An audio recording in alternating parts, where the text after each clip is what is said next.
Welcome to Crying Inside.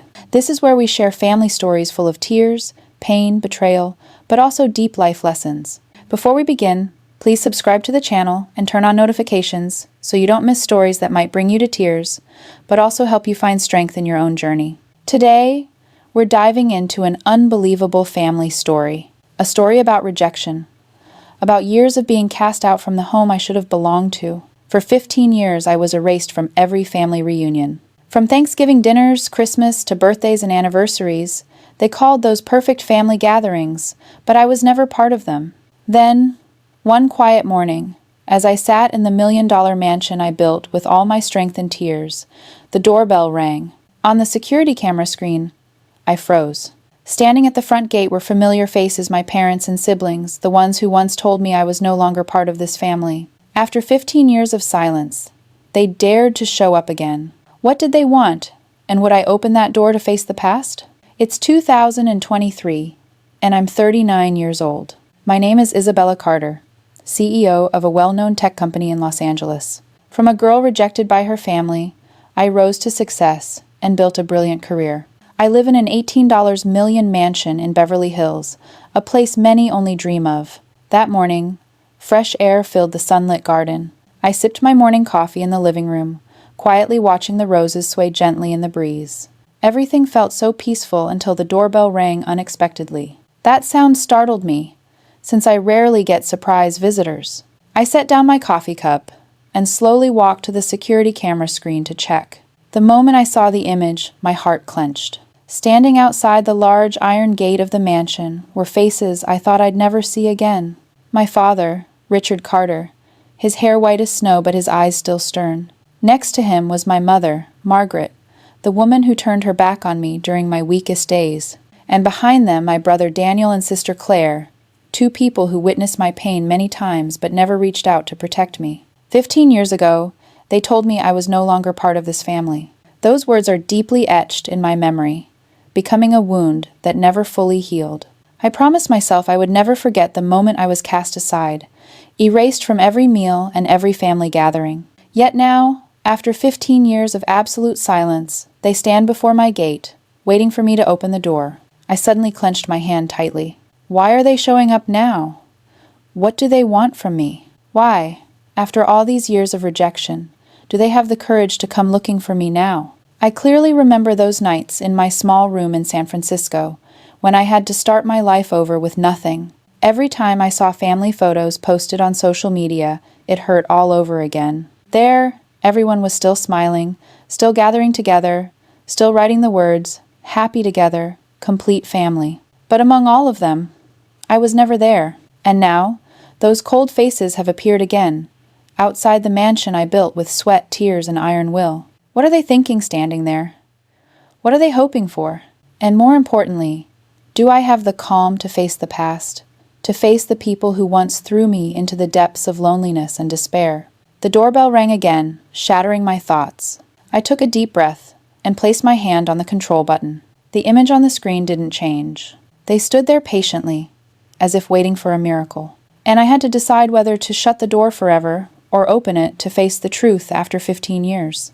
My name is Isabella Carter, born in 1984-inch Austin, Texas. The place where I grew up was a quiet neighborhood, with red-roofed houses and rows of old oak trees providing shade. If someone looked from the outside, they would probably think my family was a typical, stable, and happy American family. My father, Richard Carter, was a well-known construction engineer in the area. He always had a serious look, rarely smiled, and was often respected by his colleagues for his discipline and principles. My mother, Margaret, was an elementary school teacher, gentle in the eyes of her students and neighbors, but within the family she devoted most of her care and love to her children, whom she was most proud of. I have two older siblings. The eldest is Daniel, 8 years older than me. Since childhood, he had been called the pride of the family. Daniel was an excellent high school football player, earned a sports scholarship, and was celebrated by our parents like a star. At every game, the whole family wore shirts with Daniel's number and cheered together in the stands. I still clearly remember my father's proud eyes when introducing him to friends, saying, "This is my son, a promising player." My second sibling is Claire, 5 years older than me. Claire was constantly praised for her looks and communication skills. With her golden hair and bright smile, she was the star at every party. Claire joined the debate club and was often chosen as the speaker at school events. My mother proudly called her the hope of society, a charming and smart girl who could win anyone over. As for me, Isabella, I was the youngest child, often called the quiet one. I loved reading books from a very young age. While my brother was busy training on the football field and my sister shone in debate competitions, I quietly sat in the library, immersed in novels and science books. I was passionate about learning about the universe, technology, and small experiments in the school lab. But that passion never really got recognized. When I scored high on tests, my parents just nodded indifferently and said it was normal being smart, wasn't anything special. But every time Daniel scored in a game, the whole family would throw a celebration party and invite neighbors to join the joy. When Claire won the speech contest, Mom would post pictures and the newspaper article on the wall, showing off to everyone. As for me, no matter how excellent my academic achievements were, they were just a faint shadow. Once, I won first place in a state science competition, bringing home an engineering model I had stayed up many nights to finish. I excitedly showed it to Dad, hoping for praise, but he just glanced at it, sighed, and said science won't put food on the table, and if I wanted to succeed, I had to be like my brother, strong and recognized by society. Those words stabbed me straight in the heart, like a knife. Claire often mocked me as a bookworm, a weirdo who didn't know how to fit in. She borrowed my stuff all the time, sometimes breaking it, sometimes returning it worn out. Whenever I complained, Mom and Dad took her side, saying I was petty and selfish. Daniel didn't bully me directly, but he was always silent. His silence toward me sometimes hurt more than harsh words. My childhood memories are tied to comparisons. Why can't you be as outgoing as your brother? Why can't you be as charming as your sister? Why can't you make the family proud? Those repeated questions made me feel like an unwanted child in that house. I tried many times to prove myself. I joined the school soccer team, hoping Dad would come watch. But when I scored in an important game, he wasn't there because he was busy cheering for Daniel's friendly match. I joined the debate club to be like Claire, even making it to the regional round. But when I invited Mom to watch, she said she had to support my sister's event instead. Those efforts slowly wore me out. I realized that no matter what I did, I could never be the center of attention in my own home. I was just a shadow, existing to be compared to remind everyone there were two other more talented kids. But from those wounds, I began to nurture a dream. If I would always be invisible in my family, then I would find another way to shine. I would build a life that no one could deny, and one day, they would have to look at me with different eyes. When it comes to American families, people often picture gathering around the holiday table, especially Thanksgiving, a special day when the whole family comes together to cook and give thanks for life. In my childhood memories, Thanksgiving days always stand out, but not as warm moments. I still remember the smell of roasted turkey filling the kitchen, the lively laughter of my parents and siblings. The whole family crowded around the table, talking about Daniel's achievements on the field, sharing Claire's charm during the school debate. As for me, I was always pushed into the kitchen. My job was chopping vegetables, washing dishes, and clearing the table. Throughout the feast, no one mentioned my name. No one asked me a single question. I just quietly sat in the corner, eating cold turkey, listening to my parents proudly talk about the two kids they saw as their greatest pride. My 10th birthday is also a painful memory. I had been looking forward to that day for weeks, excitedly writing invitation cards by hand for a few classmates. I imagined the whole family singing happy birthday, blowing out candles, cutting cake, and taking pictures together. But that morning, everything fell apart. My mom sat down at the table and said, "Isabella, today Daniel has a very important game. The whole family has to go cheer for him. We'll have to move your birthday party to another day." I was stunned, trying to explain that my friends would arrive in 2 hours, that everything was already prepared. But my dad coldly interrupted, "Don't be selfish. Today is your big brother's day. The family has to put Daniel first." I burst into tears, but no one cared. The birthday party disappeared. My friends had to get cancellation calls from me, while my family all headed to the stadium. That night, I sat alone in my room, eating a cold slice of pizza left over from Daniel's victory party. No one mentioned my birthday. Christmas, the sacred moment when Americans exchange gifts and wishes, was no different. I still clearly remember the tall Christmas tree placed in the living room, decorated with sparkling ornaments.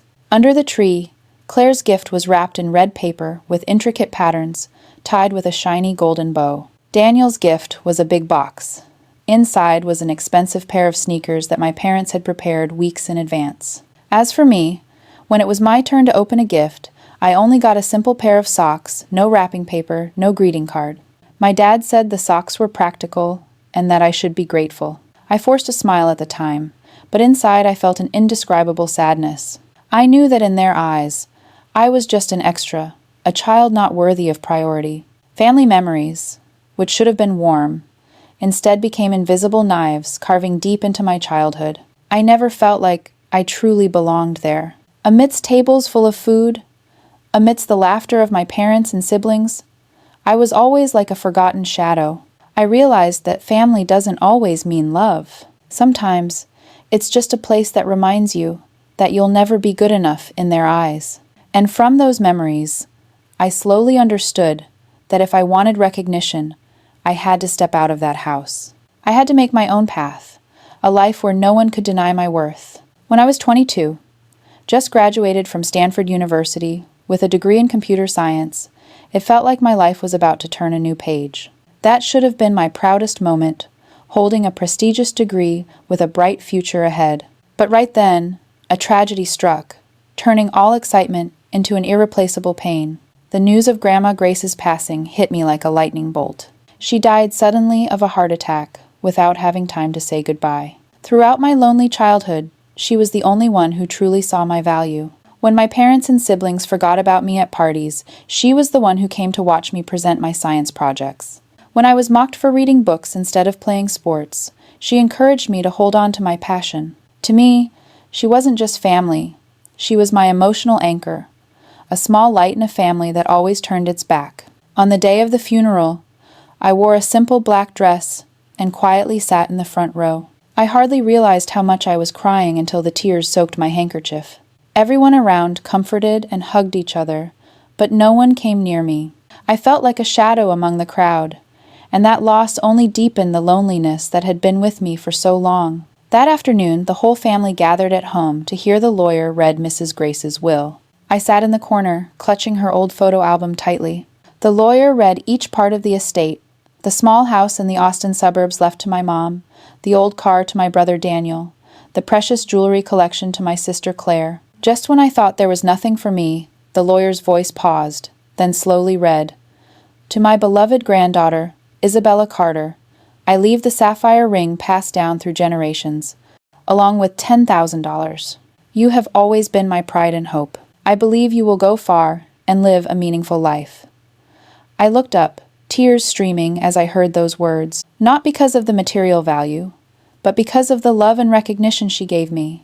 While the whole world seemed to turn its back, she still believed I was special. I squeezed my hands, feeling the weight of the spiritual legacy she entrusted to me. But my parents' reactions were completely different. My mom let out an irritated sigh, and my dad's face turned red as he shouted, "She's always favored that girl, always treating her like she's more important than the rest of you."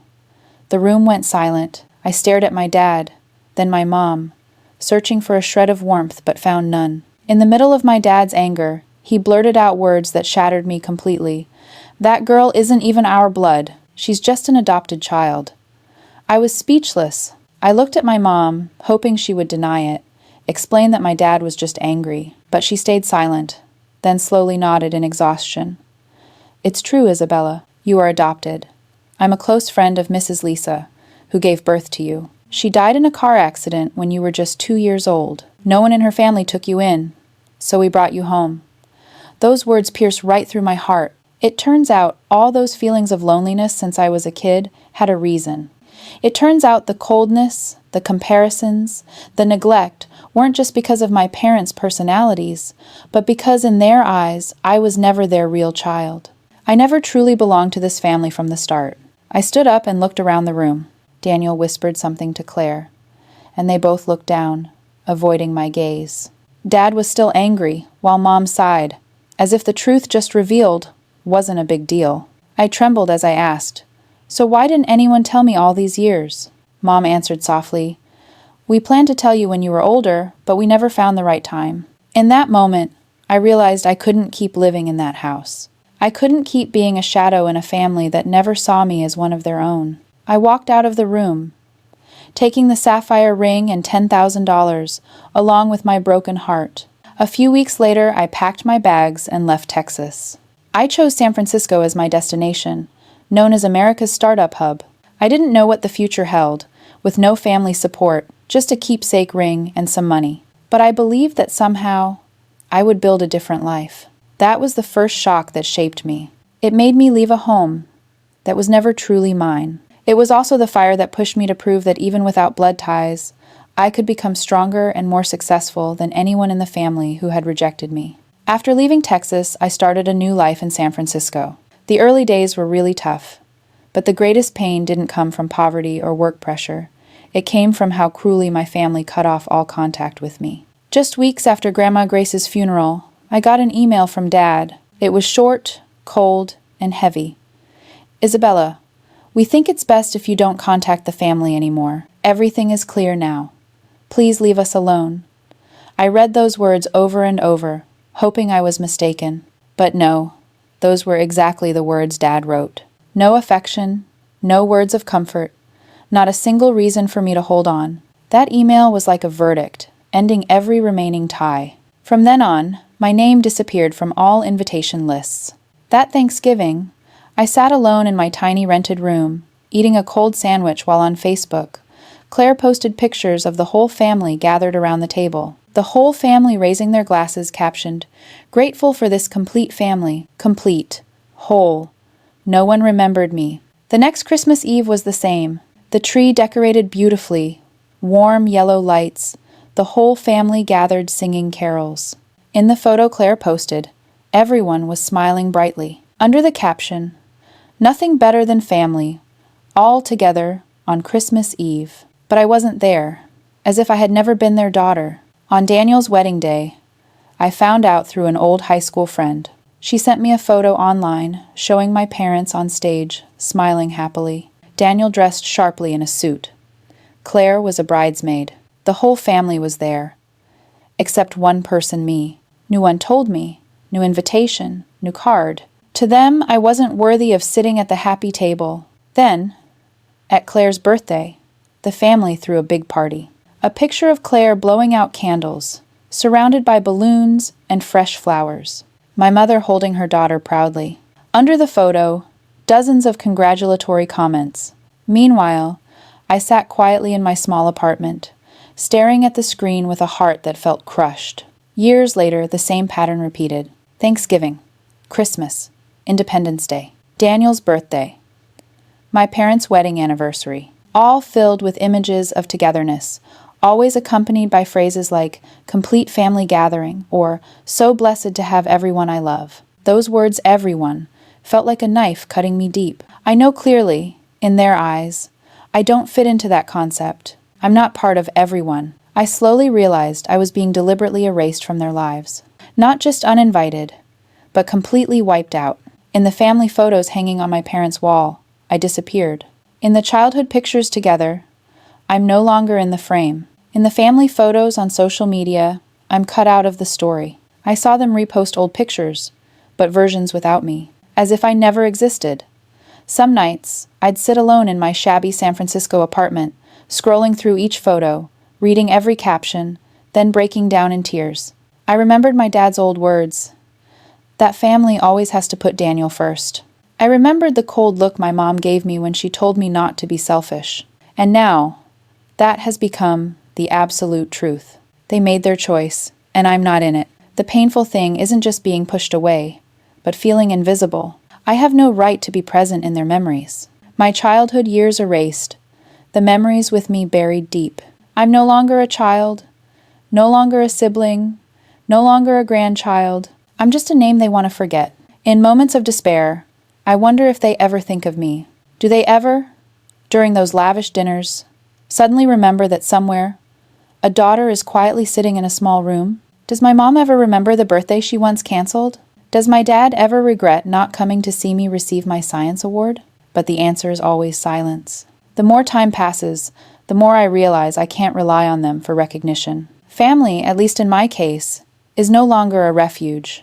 It's just a scar reminding me that even blood ties can be cruel enough to completely erase you. That original conflict, the rejection and erasing my name from their lives, became a slow-burning fire that fueled a different determination in me. I refused to be just a shadow in this life. I had to step into the light so that one day when they see me, they'll realize the rejected child is actually the strongest. San Francisco is where I started over from zero. When I first arrived in this city, I had just an old suitcase of clothes, the sapphire ring Mrs. Grace left me, and a meager $10,000. I rented a small room in an old apartment building on the outskirts, with peeling walls and windows that creaked whenever the wind blew. The room barely fit a single bed and a small wooden desk. It wasn't a comfortable place, but at least it was my own space, a fresh, independent start. To make ends meet, I took a job as an IT support technician at a small software company. My daily work was answering calls from customers, explaining installation steps, troubleshooting basic issues, and sometimes dealing with unpleasant complaints. The salary was low, just enough to cover rent and frugal meals. Many days I survived on instant noodles or peanut butter sandwiches, but I didn't complain. That was the price I paid for freedom, and the pride of breaking away from the family that had rejected me. By day I worked to live, by night I lived to learn. After an 8-hour shift, I'd return to my small room, power on my old laptop, and start studying coding. I took free online courses, read materials, and worked on programming exercises late into the night. Some nights I'd fall asleep at my desk, with the screen still glowing and unfinished lines of code on it. I knew that if I didn't work twice as hard as others, I'd never have a chance to prove myself.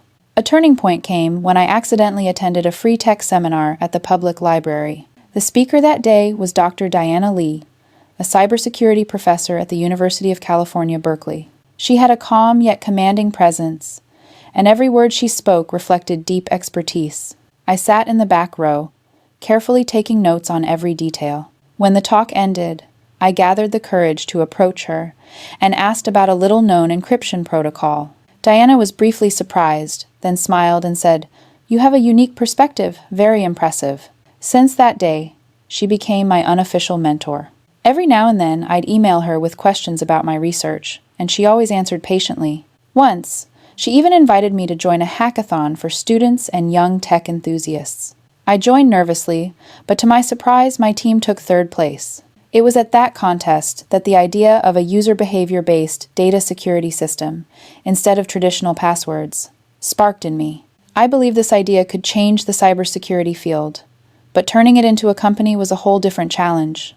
I started knocking on investors' doors, carrying a handwritten business plan and a basic prototype. But time and again, I faced rejection. The fifth investor said, I lacked experience. The 10th said the market was already saturated. The 20th didn't even bother to look at the plan and dismissed me within 5 minutes. In total, 30 investors turned me down. Every time I left an office empty-handed, I remembered my parents' words from years ago. I was never good enough. The constant rejection seemed to prove they were right, but I refused to let that become reality. I told myself I'd keep going until I found someone who believed in me. One evening, while working a side job at a bar to earn extra income, I met a special guest. He sat at the counter, ordered a whiskey, and started talking to me when he saw me focused on typing some code into my notebook. We chatted, and I shared a bit about my security idea. That man was Travis Morgan, an angel investor who specializes in supporting tech startups. He looked at me intently and said, "I'll be back to hear more." True to his word, Travis came back to the bar the next week, and again after that. Each time, he asked more detailed questions about the idea, how I planned to develop it, and the challenges I was facing. After a few talks, he said frankly, "I was testing you, Isabella. I wanted to make sure you weren't just all talk." And now, I believe. 2 weeks later, Travis agreed to invest $250,000 in my project. That's not a huge amount in the startup world, but for me, it was like a lifeline. That money was enough for me to rent a small office, buy the necessary equipment, and fully focus on building the product. The moment I signed the investment contract, I knew I had crossed a new threshold. After so many years of being rejected by my family, after 30 times being turned down by investors, I finally had a real chance. I promised myself I wouldn't let it slip away. In 2012, after months of preparation, I officially founded CyberShield. The name means a shield of safety in the digital world, reflecting my dream of a security system strong enough to protect millions of people's data. CyberShield's first office was just a small rented room in the Mission District of San Francisco. Plain white walls, a few wooden tables pushed together, old swivel chairs bought from a clearance warehouse. But to me, it was a proud beginning. I threw myself into work like a thirsty man in the desert. Every day, I worked at least 18 hours. Days were spent in team meetings, meeting potential clients, tweaking demos. Nights were for programming, fixing bugs, testing the system. Some nights I worked through till dawn, just resting my head briefly on the hard office chair, then jumping right back up to continue. My body was exhausted, eyes dark circled, but my will burned bright. My food was mostly instant noodles, instant coffee, and a few cheap cereal boxes. I kept Mrs. Grace's sapphire ring right on my desk. Whenever I was tired, I'd look at it to remind myself there was still someone who believed in me, who truly saw me as family. While I was struggling to build my dream, my family back in Texas stayed silent. No calls, no messages. When Daniel got married, I didn't receive an invitation. When Claire had her first baby, I only saw it through the flood of photos on Facebook. During big holidays, the whole family still gathers to take photos, smiling brightly under the Christmas tree or around the Thanksgiving table, captioned as a perfect family. And in all those pictures, there was never a place for me. Every time I saw those photos, my heart would ache. I wondered if I was truly invisible in their eyes. But instead of breaking down, I turned the pain into motivation. I told myself that one day they would regret abandoning me. CyberShield started with just 4 people, including me, a fresh graduate programmer, a part-time marketing expert, and an administrative staff who also handled accounting. We didn't have a big budget or a fancy office, but we all shared a belief that our product could change the cybersecurity industry. We faced constant challenges. The system failed many test runs, data got corrupted, potential clients turned away. There was a time we almost ran out of money, only enough left to pay salaries for 1 month. I was ready to shut down, but then Travis Morgan showed up with funding that gave us more time to test.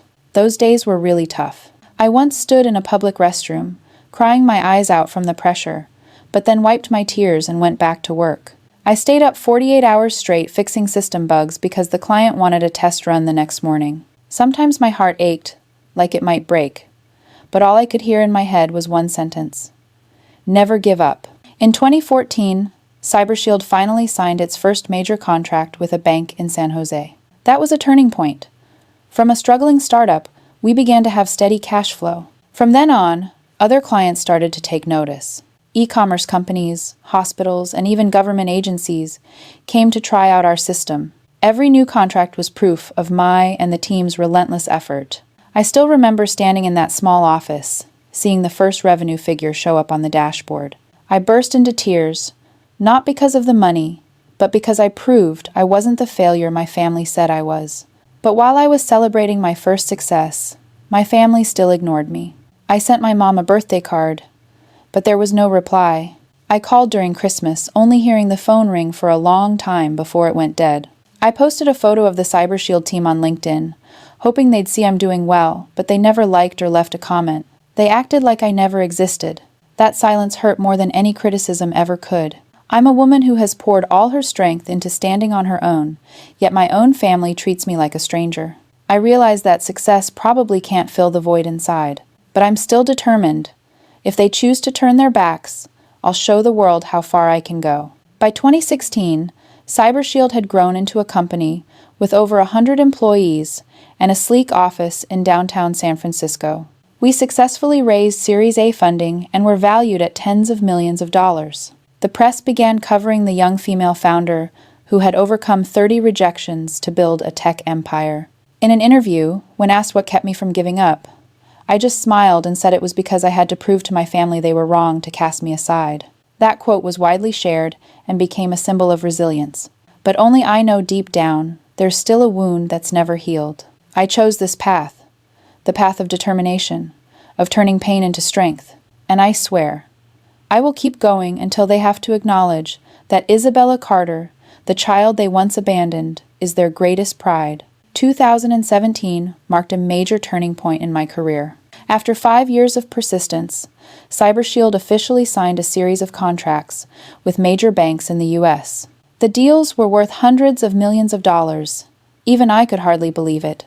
On the day I signed the contract, I trembled with emotion. I remember gripping the pen so tight my fingers left red marks. The whole team hugged and cried.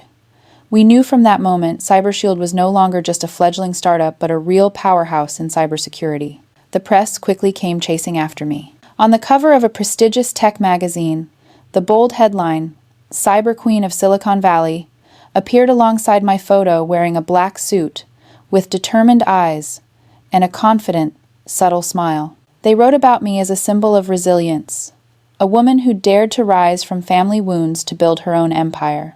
They praised the journey from a cramped rental room in San Francisco to becoming a leader in cybersecurity. Money, fame, recognition, all came like a storm hitting at once.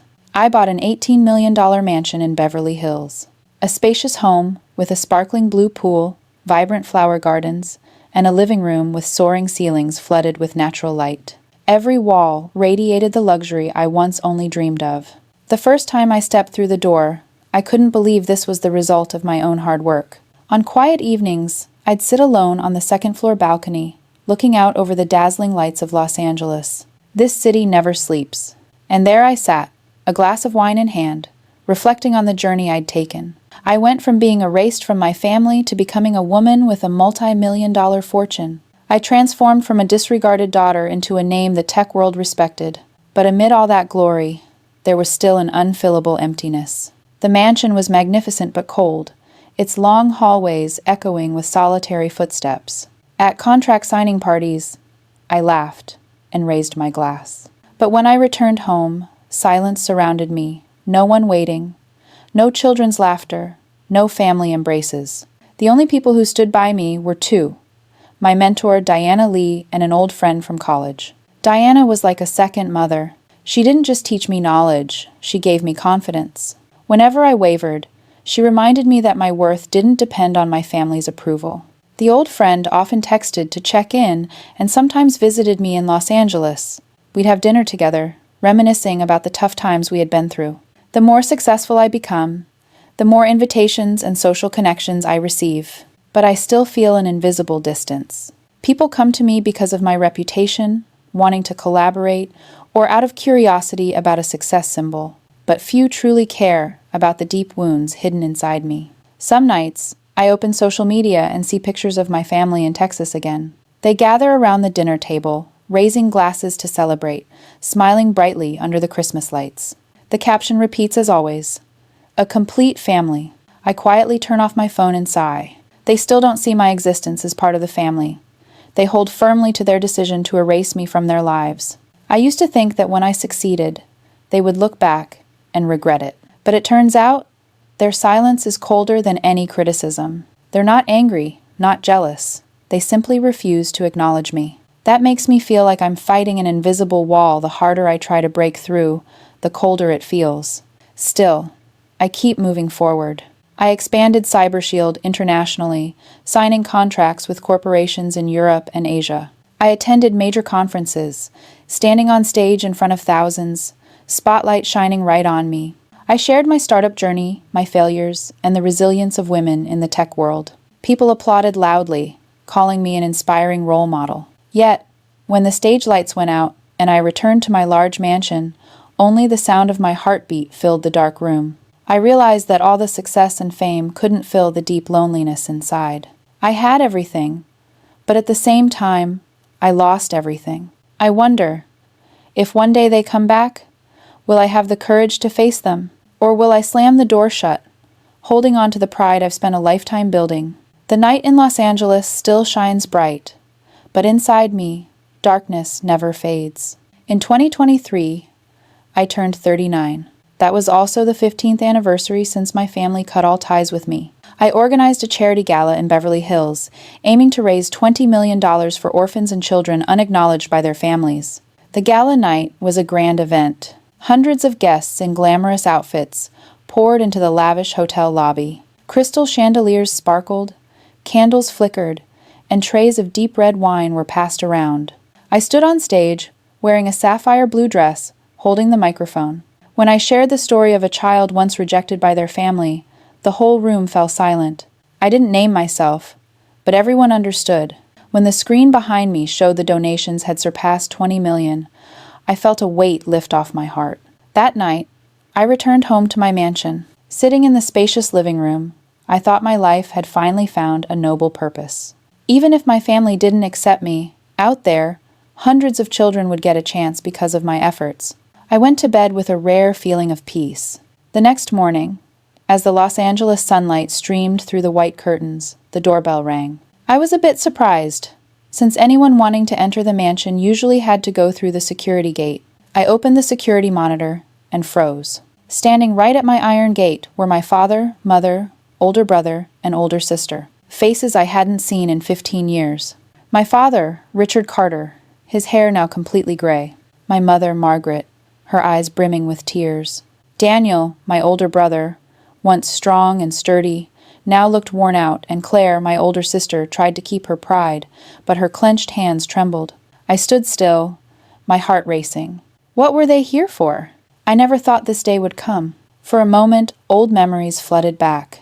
Every cold word. Don't contact us anymore. You are no longer part of this family. I remember it as clearly as if it were yesterday. My father's voice echoed through the loudspeaker at the gate.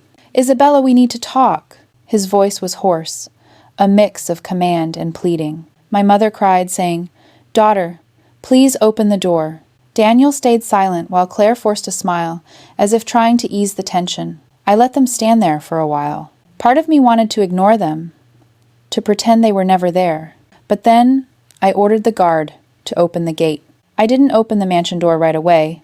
I let them sit in the glass living room near the front rose garden. I stepped out calmly, eyes cold. What is there to say after 15 years? I asked. My mother hurriedly stood up, grabbed my hand, but I pulled away. She cried, saying they regretted it, that the family was wrong to cast me aside. Claire started blaming me for never reaching out, saying I was partly responsible for the 15-year gap.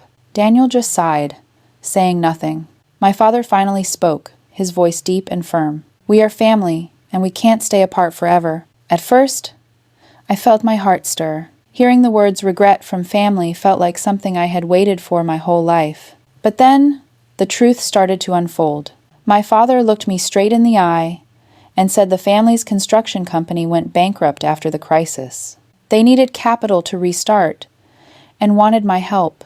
Specifically, they needed $3 million to rebuild the company. Not only that, they hinted that I should give them a share of CyberShield, since it's also a family business. Hearing that made my blood boil. The family abandoned me when I had nothing. They erased me from every party, every celebration, every memory photo.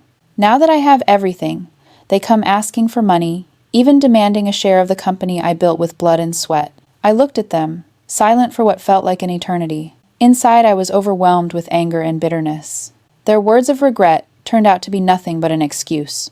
The tears and the seemingly remorseful eyes were just a sham to open a shameless proposal. I slowly stood up and walked over to the glass door, looking out at the rose garden. Grandma Grace once told me that the truth will always come out no matter how hard people try to hide it. And now, I see the truth about my family clearly. They didn't come for me.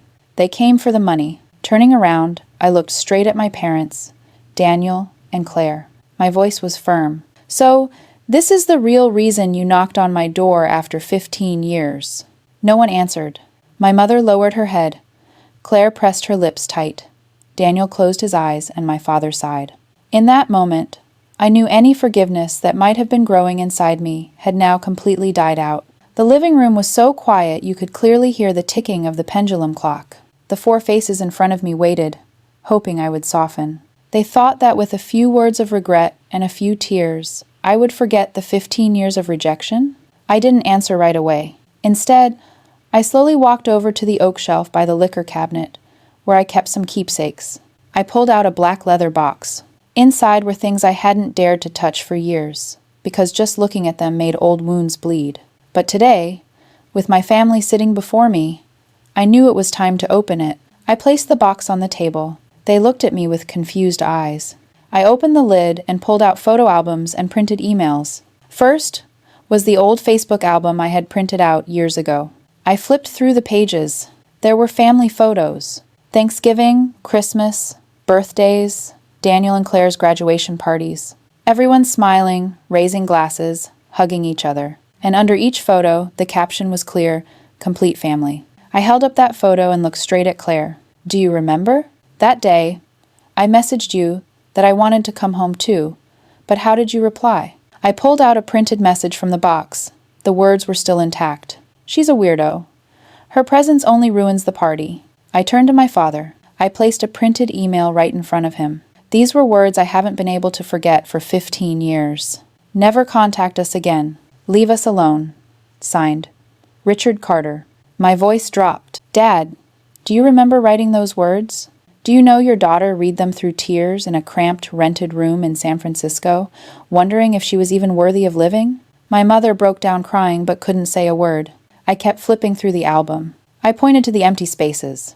In every photo, there was a spot where I should have been, but was erased. I said, "For 15 years, you've lived full, happy lives while I was made invisible. You erased me, not once, but hundreds of times. In every moment." The room fell silent. No one could argue. The proof was right there on the table, every word, every photo, every message. I stood up and took a deep breath. Then I looked them straight in the eye, my voice firm, every word cutting through the heavy silence like a blade. I don't need a family that only shows up after I'm wealthy. I don't need fake hugs or tears that fall on cue. I don't need a family that comes to me just for $3 million and a company stake. I paused, looking into each person's eyes. Each gaze a memory. Claire, my sister who whispered to friends that I was the weird daughter. Daniel, my brother, who never stood up for me. Mom, who turned away when I needed love. And Dad, who bluntly wrote the words that cut all blood ties. My voice rang out again, firm and clear. I learned to live without you. I built my life from the ashes that you threw away. I've cried for 15 years, and today, I won't cry anymore. No one dared to say a word. I saw my father trying to speak, but then he closed his mouth again. Daniel looked down at the floor. Claire wiped her tears, but they were tears too late. My mother trembled, as if she had only a little strength left to keep from collapsing. I gathered every photo, every email, carefully placing them back into the box. I set it down on the table like a full stop for everything. The air was so heavy it felt like the whole world held its breath. But inside me, a strange feeling rose up. It wasn't hate, nor was it the joy of seeing them humiliated. It was freedom, because finally I said what I'd wanted to say for 15 years. I looked out the window, sunlight flooding in from Los Angeles. Outside was the rose garden, a symbol of the rebirth I built myself.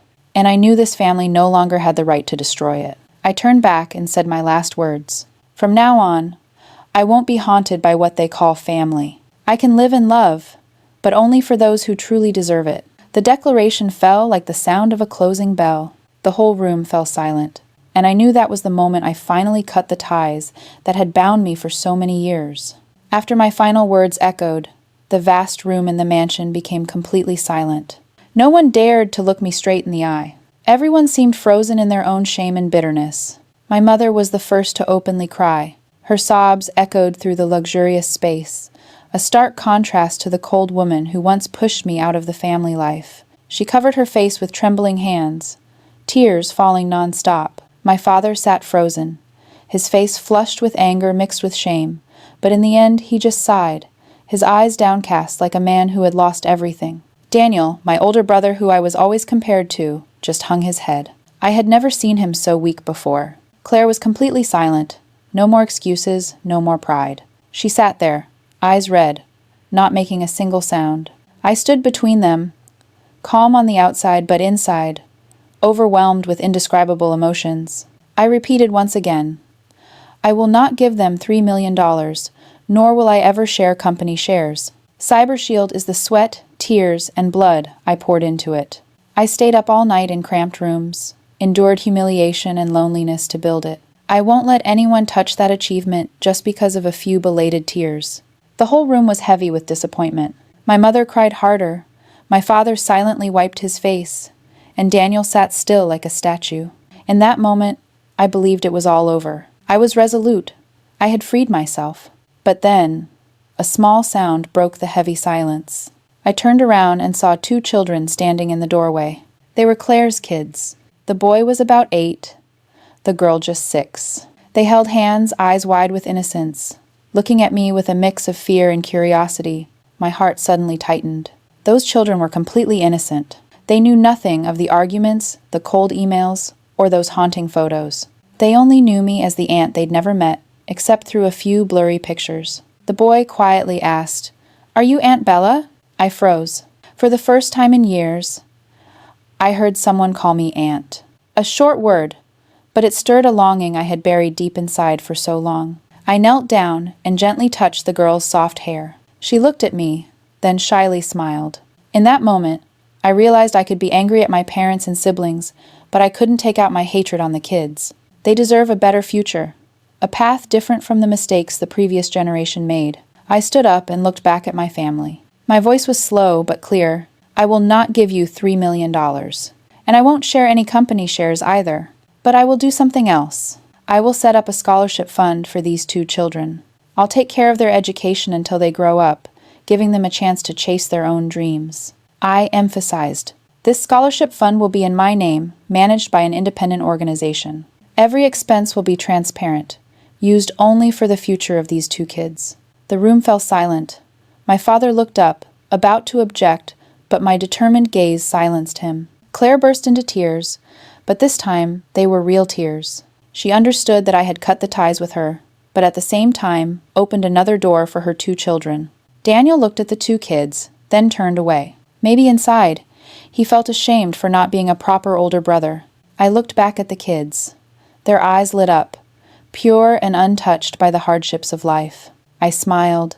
From now on, even without a true family, I could still give love in my own way. I won't let the next generation suffer the coldness and selfishness I once endured. In that moment, I saw the difference clearly. My old family might have fallen apart, but I don't need hatred to get revenge. I just need to hold on to the values I've built. I chose to close the past, not with cold blood, but with a spark of compassion. Outside, the Beverly Hills afternoon sun set brilliantly. The mansion was bathed in golden light. I felt like the whole world was witnessing my decision. A decision that not only proved my strength, but also showed I rose above the pain. I am no longer the abandoned child I once was. I have become a woman with the power to choose, and today, I choose kindness over hatred. When the big doors of the mansion closed, leaving behind the family who once again turned away in silence, I sank down on the sofa, my shoulders trembling. Tears streamed down my face, no longer tears of bitterness, but tears of release. Tears of release. I carried the pain of rejection for 15 years, and now, facing it head-on, I realize their acceptance no longer matters. My whole life I waited for a hug from my mother, a word of praise from my father, a look of recognition from my siblings. But when it all came too late, I understood I no longer need to prove anything to anyone. The success I've achieved, the life I've built, it's not to make them regret or envy me, but so I can live the way I want. I wiped my tears and walked over to the bookshelf where I carefully placed Grandma Grace's sapphire ring. She was the only one in the family who ever held me tight and told me I deserved to be loved. The sapphire ring sparkled under the light, reminding me it's time to live my life not in the shadows of the past, but in the light of choice. The next day, I called a meeting with CyberShield's board and my trusted associates. In the elegant conference room, I announced an important decision: the creation of a charity fund named the Grace Foundation, after my grandmother. I pledged $50 million to support orphaned and abandoned children kids, just like I was back then. The whole room stood and applauded, many with tears in their eyes. To them, I am not just a successful female CEO, but an inspiration through my own life story. I spoke slowly, my voice still choked with emotion. Children should never be cast aside, just because they don't meet their family's expectations. They deserve love, education, and the chance to rise above. The Grace Foundation will make that happen. In the weeks that followed, the American media covered it extensively. From the Los Angeles Times to the New York Times, from CNN to local television channels, Everyone talked about businesswoman Isabella Carter and her decision to change the lives of thousands of children. People called it a transformation, from a personal tragedy to a community mission. I also began to open up more.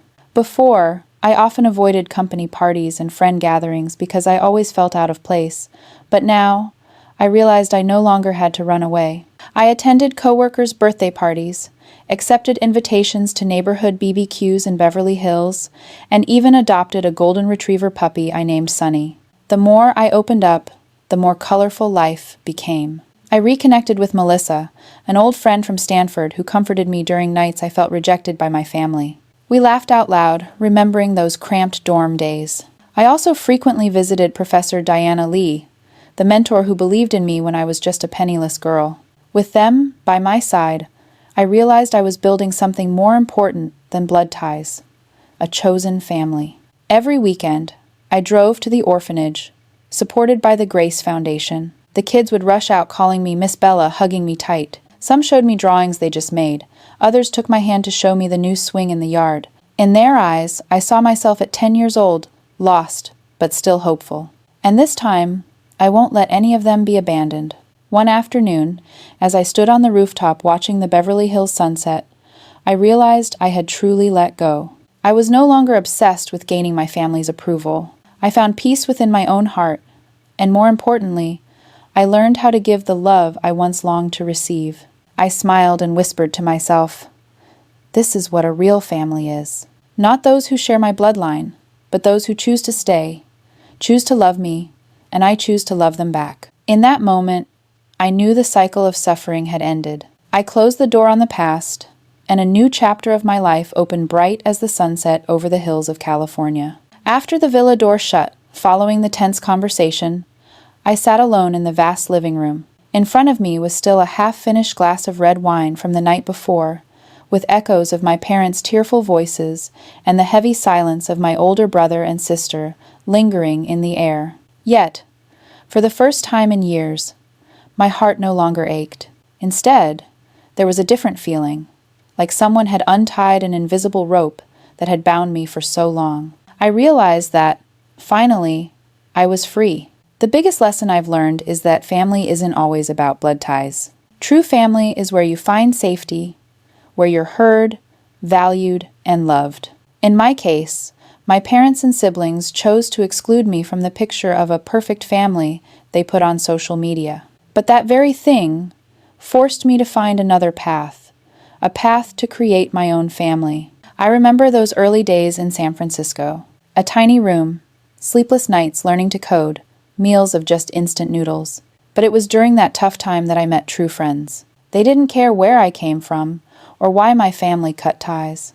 They just saw a girl giving her all, and they chose to stand by me. That was the beginning of my family of choice, a family made from choice and love. I also realized an important message.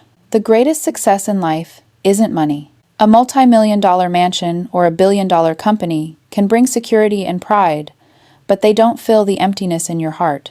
True success is when you break free from toxic relationships, escape the control of your past, and find inner peace. Freedom is the most precious reward.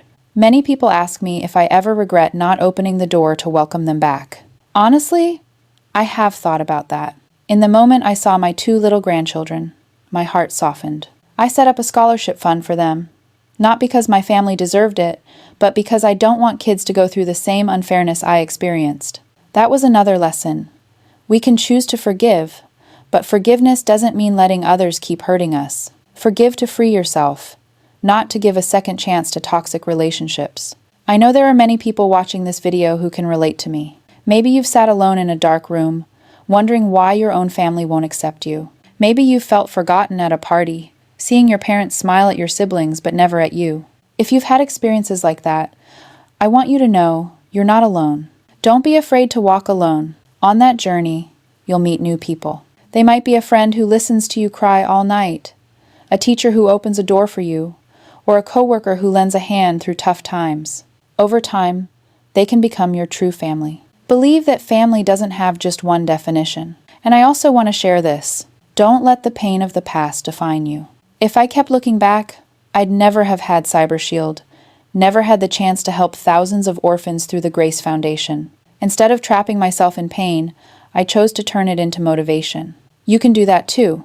Now, I want to invite you to pause and reflect with me. Have you ever been rejected by your own family? If so, how did it change your life? If you were me, after 15 years of silence, when they knock on your door with regretful faces but hidden intentions, would you open it for them? Or would you choose to close the past and walk alone with new hope? Please share your story in the comments below.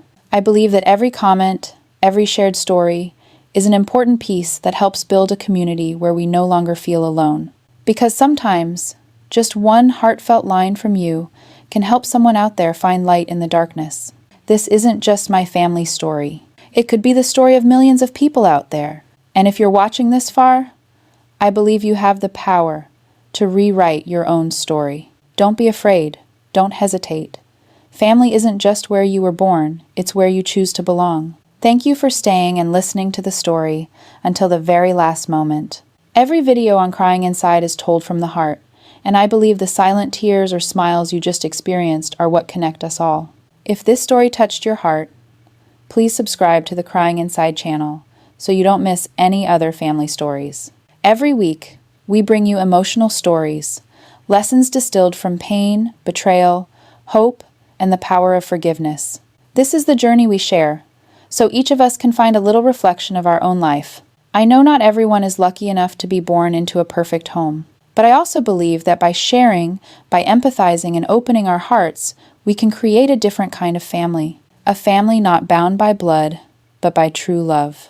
And before we finish, I want to leave you with this. Sometimes, family isn't where you were born, but where you find true love. Goodbye, and see you in the next Crying Inside videos.